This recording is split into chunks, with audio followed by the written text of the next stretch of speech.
Hey, what is up YouTube? It's Lauren here, and I'm here with another great video for you guys today. Today I've got another Magnus Chase audiobook.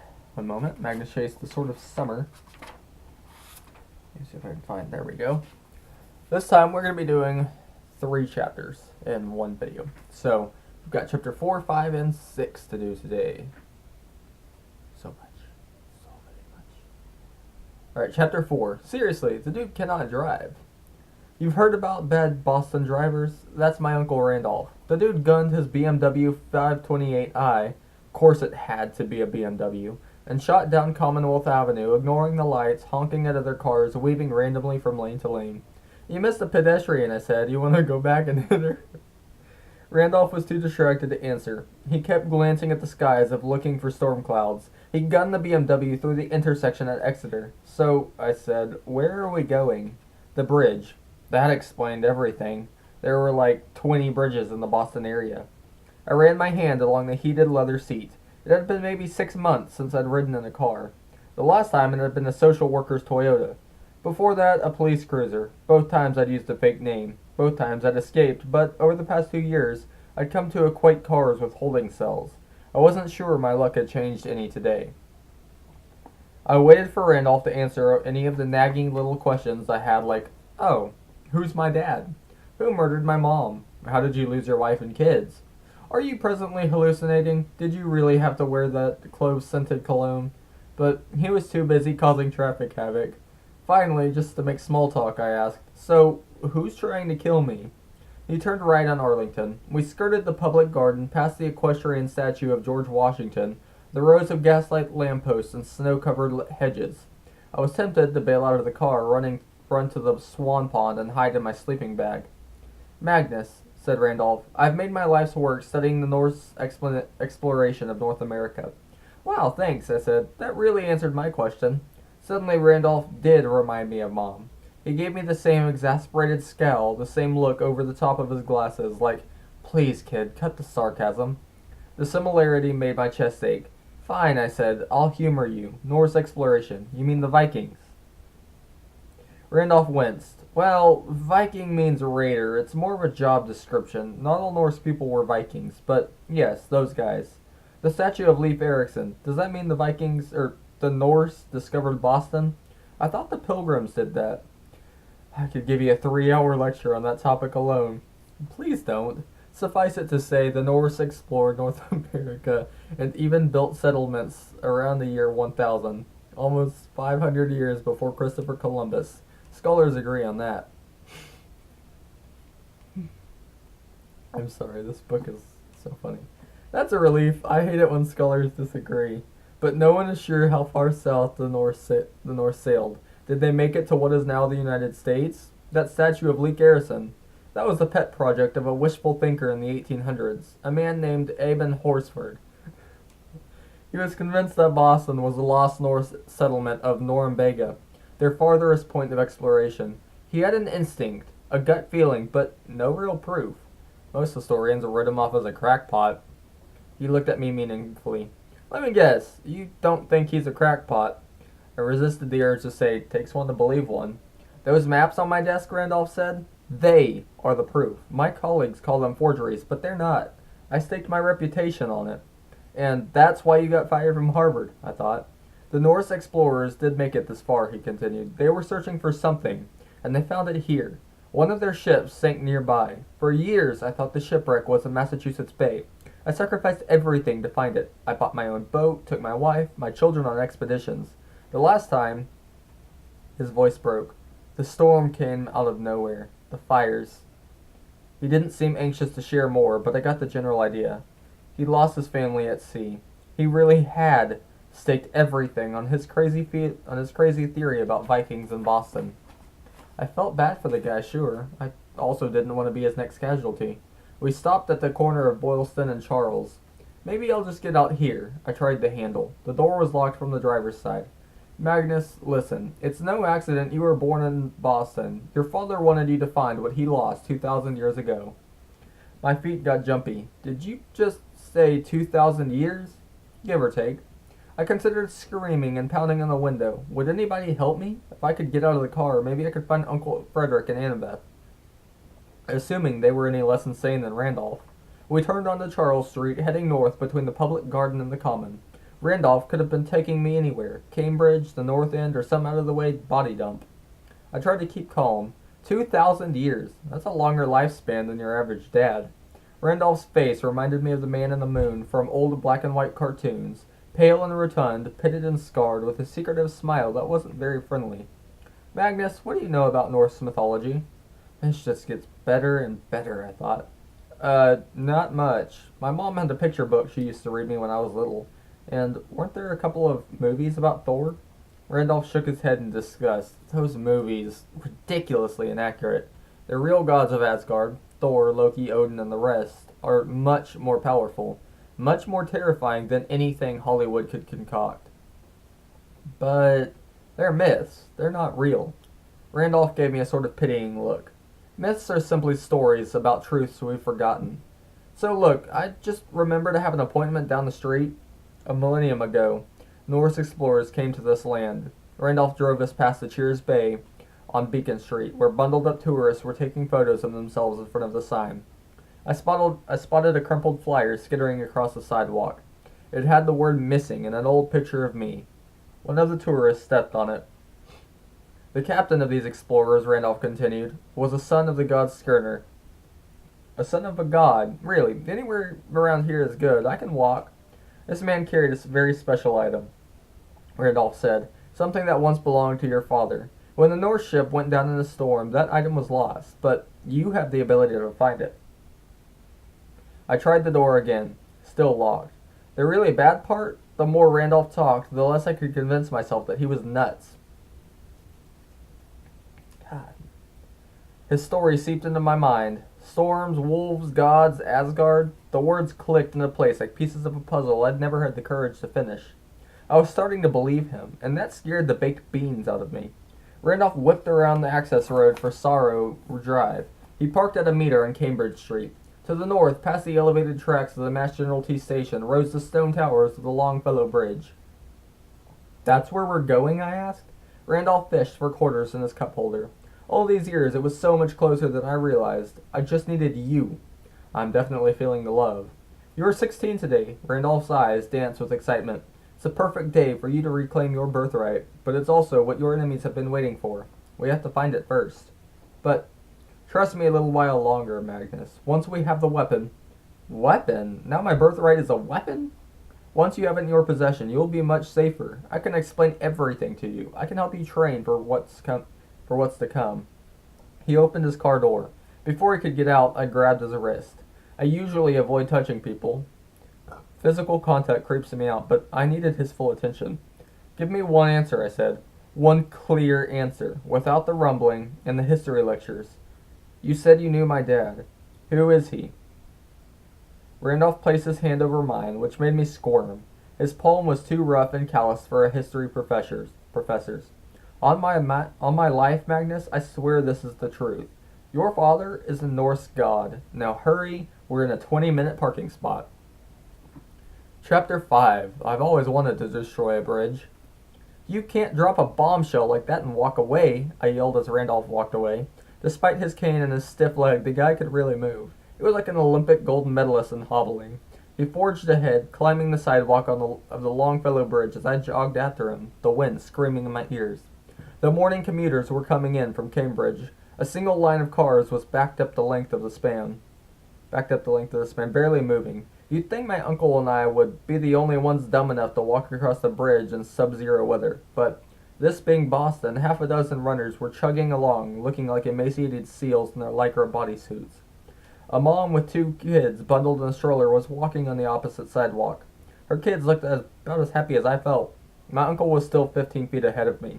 Randolph, I called, I'm talking to you. The drift of the river, he muttered, the landfill on the banks, allowing for 1,000 years of shifting tidal patterns.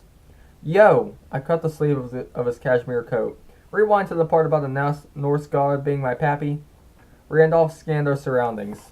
We'd stopped at one of the bridge's main towers, a cone of granite rising 50 feet above us. People said the towers looked like giant salt and pepper shakers, but I always thought they looked more like Daleks from Doctor Who. So I'm a nerd, sue me, and yes, even homeless kids watch TV sometimes. In shelter rec rooms, on public library computers. We have our ways. 100 feet below us, the Charles River glistens steel gray, its surface mottled with patches of snow and ice like the skin of a massive python. Randolph leaned so far over the railing it made me jittery. The irony, he muttered. Here, of all places. So, anyway, I said, about my father. Randolph gripped my shoulder. Look down there, Magnus. What do you see? Cautiously, I glanced over the side. Water. No, the carved ornamentation just below us. I looked again. About halfway down the side of the pier, a shelf of granite jutted over the water like a theater seating box with a pointy tip. It looks like a nose. No, well, from this angle, it does sort of look like a nose, but it's the prow of a Viking longship. See? The other pier has one too. The poet Longfellow, for whom the bridge was named, he was fascinated by the Norse. Wrote poems about their gods, like Eben Horsford. Longfellow believes the Vikings had explored Boston. Hence the designs on the bridge. You should give tours, I said. All the rabid Longfellow fans would pay big bucks. Don't you see? Randolph still had his hand on my shoulder, which wasn't making me any less anxious. So many people over the centuries have known. They felt it instinctively, even if they had no proof. This area wasn't just visited by the Vikings, it was sacred to them. Right below us, somewhere near those decorative longships, is the wreck of an actual longship holding a cargo of incalculable value. I still see water, and I still want to hear about my dad. Magnus, the Norse explorers came here searching for the axis of the worlds, the very trunk of the tree. They found it. A low boom echoed across the river. The bridge shook. About a mile away, amid the thicket of chimneys and steeples of Back Bay, a column of oily black smoke mushroomed skyward. I steadied myself against the railing. Wasn't that close to your house? Randolph's expression hardened. His stubby beard glistened silver in the sunlight. We're out of time, Magnus. Extend your hand over the water. The sword is down there. Cull it. Focus on it as if it's the most important thing in the world. The thing you want the most. A sword? I looked. Randolph, I can tell you're having a hard day, but do it! The sternness in his voice made me flinch. Randolph had to be insane, talking about gods and swords and ancient shipwrecks, yet the column of smoke over Back Bay was very real. Sirens wailed in the distance. On the bridge, drivers stuck their heads out their windows to gawk, holding up smartphones and taking pictures.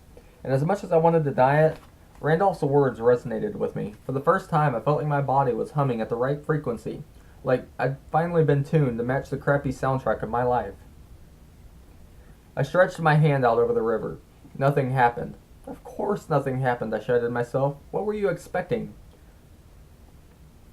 The bridge shook more violently. Down the sidewalk, a jogger stumbled. From behind me came the crunch of one car rear-ending another. Horns blared. Above the rooftops of Back Bay, a second column of smoke billowed. Ash and orange cinders sprayed upward as if the explosion were volcanic, spewing from the ground. That was a lot closer, I noted. It's like something is zeroing in on us. I really hoped Randolph would say, "No, of course not. Don't be silly." He seemed to get older before my eyes. His wrinkles darkened. His shoulders slumped. He leaned heavily on his cane. "Please, not again," he muttered to himself. "Not like last time." Last time? Then I remembered what he'd said about losing his wife and daughters. A storm out of nowhere. Fires. Randolph locked eyes with me. "Try again, Magnus. Please." I thrust my hand toward the river. I imagined I was reaching for my mom, trying to pull her from the past, trying to save her from the wolves in the burning apartment. I reached for answers that might explain why I lost her, why my whole life since then had been nothing but a downhill spiral of suck. Directly below me, the surface of the water began to steam. Ice melted, snow evaporated, leaving a hole in the shape of a hand. My hand, 20 times larger. I didn't know what I was doing. I'd had the same feeling when my mom first taught me to ride a bike. Don't think about what you're doing, Magnus. Don't hesitate or you'll fall. Just keep going. I swept my hand back and forth. 100 feet below, the steaming hand mirrored my movements, clearing the surface of the Charles. Suddenly, I stopped. A pinpoint of warmth hit the center of my palms as if I'd intercepted a beam of sunlight. Something was down there. A heat source buried deep in the frigid mud of the river bottom. I closed my fingers and pulled. A dome of water swelled and ruptured like a dry ice bubble. An object resembling a lead pipe shot upward and landed in my hand. It looked nothing like a sword. I held it by one end, but there was no hilt. If it ever had a point or a sharp edge, it didn't now.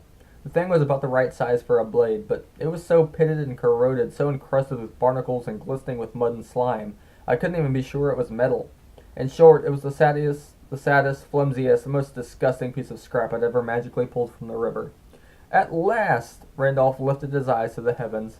I got the feeling that, if not for his bum knee, he might have knelt on the pavement and offered a prayer to the non-existent Norse gods. Yeah, I hefted my new prize. I feel safer already. You can renew it, Randolph said. Just try. I turned the blade. I was surprised that it hadn't already disintegrated in my hand. I don't know, Randolph. This thing looks way past renewing. I'm not even sure it can be recycled. If I sounded unimpressed or ungrateful, don't get me wrong. The way I pulled the sword out of the river was so cool it freaked me out. I'd always wanted a superpower. I just hadn't expected mine to entail retrieving garbage from river bottoms. The community service volunteers were going to love me. Concentrate, Magnus, Randolph said, quickly before 50 feet away the center of the bridge erupted in flames. The shockwave pushed me against the rail. The right side of my face felt sunburned. Pedestrians screamed. Cars swerved and crashed into one another. For some stupid reason, I ran toward the explosion. It was like I couldn't help myself. Randolph shuffled after me, calling my name, but his voice seemed far away and unimportant. Fire danced across the roof of cars. Windows shattered from the heat, spraying the street with glass gravel. Drivers scrambled out of their vehicles and fled. It looked like a meteor had hit the bridge. A 10-foot diameter circle of asphalt was charred and steaming. In the center of the impact zone stood a human-sized figure, a dark man in a dark suit. When I say dark, I mean his skin was the purest, most beautiful shade of black I'd ever seen. Squid ink at midnight would not have been so black. His clothes were the same, a well-tailored jacket and slacks, a crisp dress shirt and tie, all cut from the fabric of a neutron star. His face was inhumanly handsome, chiseled obsidian. His long hair was combed back in an immaculate oil slick. His pupils glowed like tiny rings of lava. I thought if Satan were real, he would look like this guy. Then I thought, no, Satan would be a schlub next to this guy. This guy is like Satan's fashion consultant. Those red eyes locked onto me. Magnus Chase. His voice was deep and resonant, his accent vaguely German or Scandinavian. You have brought me a gift. An abandoned Toyota Corolla stood between us. Satan's fashion consultant walked straight through it, melting a path down the middle of the chassis like a blowtorch through wax. The sizzling halves of the Corolla collapsed behind him, the wheels melted to puddles. I will make you a gift as well. The dark man extended his hand. Smoke curled off his sleeve in ebony fingers. Give me the sword, and I will spare your life. Sorry, I can't do a German or Scandinavian accent.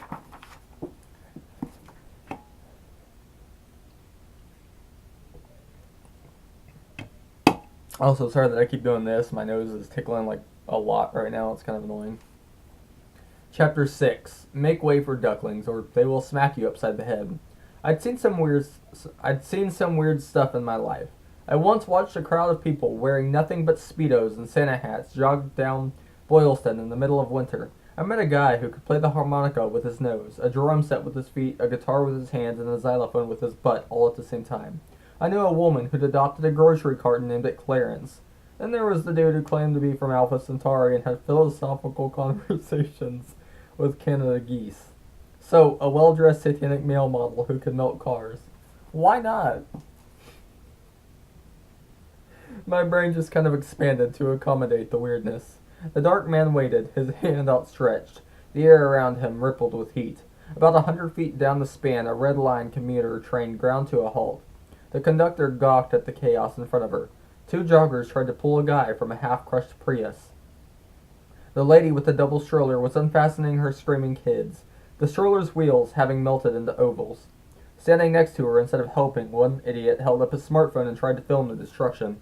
His hand was shaking so badly I doubted he was getting a very good picture. Now at my shoulder, Randolph said, "The sword, Magnus. Use it." I got the uncomfortable impression my big burly uncle was hiding behind me. The dark man chuckled. "Professor Chase, I admire your persistence. I thought our last encounter would have broken your spirit, but here you are, ready to sacrifice another family member." "Be quiet, sir." Randolph's voice was shrill. "Magnus has the sword. Go back to the fires from whence you came." Sir didn't seem intimidated, though personally I found the word "whence" very intimidating. Fire dude studied me like I was as barnacle encrusted as the sword. Give it here, boy, or I will show you the power of muscle. I will incinerate this bridge and everyone on it. Surt raised his arms. Flames slithered between his fingers. At his feet, the pavement bubbled. More windshields shattered. The train tracks groaned. The red line conductor yelled frantically into her walkie-talkie. The pedestrian with the smartphone fainted. The mom collapsed over her stroller, her kids still crying inside. Randolph grunted and staggered backwards. Surt's heat didn't make me pass out. It just made me angry. I didn't know who this fiery dude was, who this fiery jackhole was, but I knew a bully when I met one. First rule of the streets, never let a bully take your stuff. I pointed my once might have been a sword at Surt. Calm down, man. I have a corroded piece of metal, and I'm not afraid to use it. Surt sneered, just like your father. You are no fighter. I clenched my teeth. Okay, I thought, time to ruin this guy's outfit.